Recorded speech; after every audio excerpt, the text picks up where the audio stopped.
The action last week by Arkansas Attorney General Tim Griffin affected a mere 160 acres of agricultural land in a state with 14 million acres devoted to farms.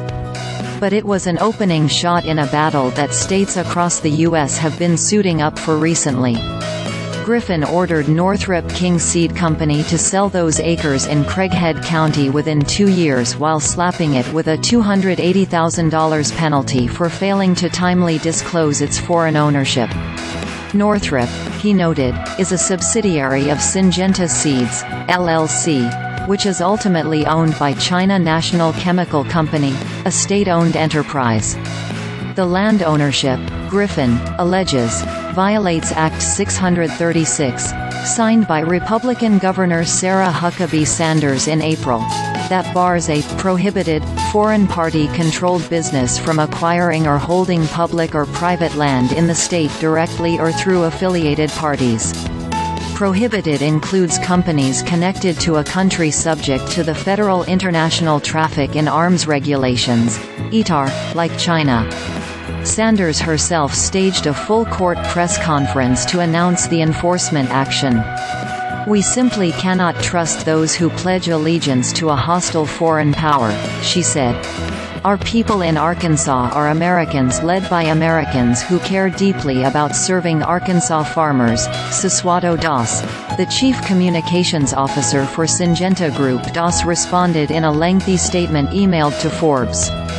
"This action hurts Arkansas farmers more than anyone else. According to Syngenta, it owns approximately 1,500 acres of agricultural land in the U.S., about the size of 4 average Iowa farms, which it uses for research, development and production to meet the needs of American farmers and to fulfill regulations that require it to test products it sells in the U.S. domestically on U.S. soil. Only 200 of those acres have been purchased since Syngenta, originally a Swiss company, came under Chinese control in 2017. The Arkansas acreage has been owned since 1988. No one from China has ever directed any Syngenta executive to buy, lease, or otherwise engage in land acquisition in the United States," Das states. Despite Sanders' unusually fiery rhetoric, Arkansas's law isn't an outlier. 24 states now prohibit or restrict foreign ownership and investments in certain types of real property, and another dozen are considering bills that would do so.